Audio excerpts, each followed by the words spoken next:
When I was a kid, I used to love to eat these oatmeal cookies that had cream in the middle as an after-school snack. And I feel like I've spent most of my adult life trying to just recapture those same flavors. And it's January, so I'm gonna bake up another batch and try again. So I know that there's oatmeal in the cookies, and there was always this rich flavor. I think it was brown sugar, so I like to do brown sugar. And then just to give it a little bit more crunch, I use coconut as well. And for softness, chopped up dates. Otherwise, making these is pretty much like making any kind of oatmeal cookie. You want to cream your butter. You always want to have your butter at room temperature. I like to let it cream for a few minutes before I add the sugar. The dark brown sugar makes these taste like butterscotch. Although you could use light brown sugar, but then you wouldn't get that deep molasses thing I love. Just a little bit of honey keeps these really soft. These are not your crisp kind of oatmeal cookies. These are your chewy, soft oatmeal cookies.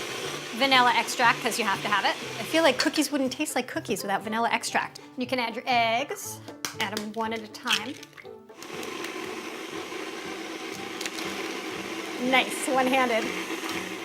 I think cookies themselves are seasonless, but baking cookies is something you always want to do in the winter. It's just so cozy.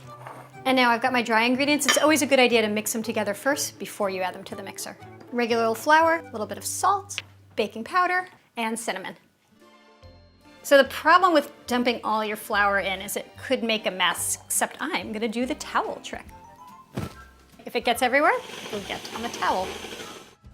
And now I've got oatmeal. This coconut, you can see it's a little bit brown. I toasted it in the oven for a few minutes, and that just brings out the nutty flavor of coconut. And then these are my chopped up dates. So if you don't like dates and you'd rather use raisins, you could substitute it in. You'd have a more standard type cookie, you know, oatmeal raisin. But the raisins are chewy and dates are just soft. Spoon. And then we'll roll it into a little ball. Over here, I've got a bowl full of cinnamon sugar. It makes the cookies kind of sparkle, which is really nice. Give yourself some room in between. They're gonna flatten and spread, and you don't want them to run into each other.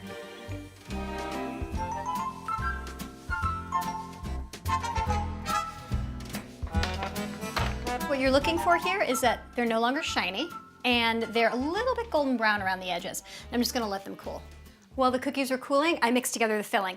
Now, the cookies that I'm thinking of from my childhood were probably filled with lard, you know, whipped with a little bit of sugar, and I don't really want to go there. So instead, I made a mixture of cream cheese, and I lightened it with a little mascarpone, and then I added some vanilla and a little confectioner's sugar. And I'm just gonna make sandwiches.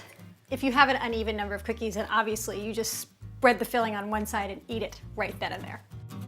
Oh, they look just like I remember, except that I'm a grown-up now, which means I can eat the whole plate. And I will. Maybe not the whole plate, but